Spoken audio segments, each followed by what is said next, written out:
Donc Guillaume Gralet, on part à l'autre bout du monde et plus précisément sur l'archipel du Vanuatu en Océanie. Oui, il faut imaginer une île qui ne sera pas uniquement le paradis des surfeurs, de ceux qui veulent buller sur la plage, mais également de tous les fans des crypto-monnaies. Alors cette île, elle a un nom, Satoshi Island. C'est un hommage à Satoshi Nakamoto, qui est le pseudonyme du créateur du Bitcoin, à travers un papier publié en 2008. Le Bitcoin, vous savez, repose sur la blockchain. Et la blockchain, on va rappeler très rapidement ce que c'est. C'est une technologie qu'on peut comparer à un grand livre ouvert sur la place du village, c'est-à-dire tout le monde va pouvoir consulter en permanence les transactions et celles-ci sont sécurisées. La promesse de la blockchain, en fait, c'est de faire ce qu'on a réussi à faire avec Internet pour les informations, c'est-à-dire de permettre à des pairs de s'échanger des informations sans tiers, de confiance, sans intermédiaire. Ici, on veut le faire avec la valeur et notamment les crypto-monnaies. Rappelle l'économiste Primavera De Filippi, qui est prof à la Sorbonne et également à Harvard. Elle explique quelque chose que je trouve très intéressant, c'est que dans les années 90, on voyait Internet comme un espace très difficile à réguler, transnational, anarchique. Aujourd'hui, on revoit un peu la même rhétorique par rapport à la blockchain. Et à quoi va ressembler la vie sur place ? Alors, il faut imaginer un peu plus de 300 hectares, un jalonné de palmiers, entouré d'une eau cristalline, qui va être desservie, ça fait un peu rêver, par des vols directs du Canada, de la Californie, encore de l'Indonésie. L'idée ici, c'est que toutes les transactions seront assurées en crypto-monnaie, du Bitcoin ou encore de l'Ether.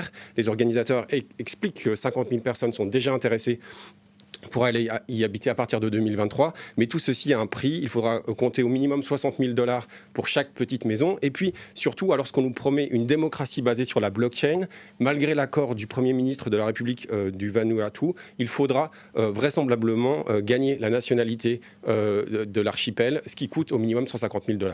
Oui, très, très onéreux donc, mais ça rappelle des aventures moins heureuses ? Oui, notamment la promesse de Cryptoland. Cryptoland, on doit cette initiative à Max Olivier ou encore Elena Lopez. L'idée ici, c'était de se retrouver aux Fidji à travers des images qu'on voit ici qui peuvent faire penser à un petit Disneyland encore, là aussi pour les amateurs de crypto-monnaie. En réalité, les promesses ont été un peu au-delà des attentes des personnes qui étaient intéressées et ce projet est un tout petit peu en stand-by.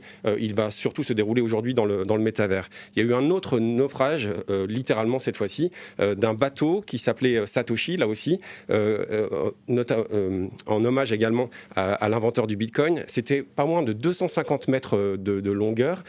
Judith, acheté à prix d'or pendant la pandémie, le plan consistait à l'amener au large de Panama, à l'entourer de plateformes flottantes afin de former une communauté crypto-utopique maritime qui en forme de baie, en allusion au Bitcoin, là aussi. Et pourtant, ça ne s'est pas déroulé comme prévu. Eh bien, pas vraiment, Judith, parce que le bateau de croisière a effectivement traversé l'Atlantique. Il a gagné le Panama, où les autorités l'ont laissé s'amarrer. Mais alors que certaines cabines avaient été vendues à des fans, eh bien, personne n'a voulu assurer ce bateau. Et l'histoire en est restée là. Le rêve est un peu tombé à l'eau. Ce rêve, vous savez, des libertariens, notamment de Patrick Friedman, l'ancien ingénieur de Google, petit-fils de Milton Friedman, ou encore du libertarien Peter Thiel, il est resté lettre morte. En réalité, l'Américain Chad Elvartovsky, qui était un des hommes à l'origine du projet, eh bien, il s'est reconverti dans la construction de maisons, de petites maisons au-dessus des flots. En 2018, lui et sa petite amie, eh bien, ils sont allés sur une petite cabine de fortune installée au large des côtes thaïlandaises. La Thaïlande n'a pas très bien pris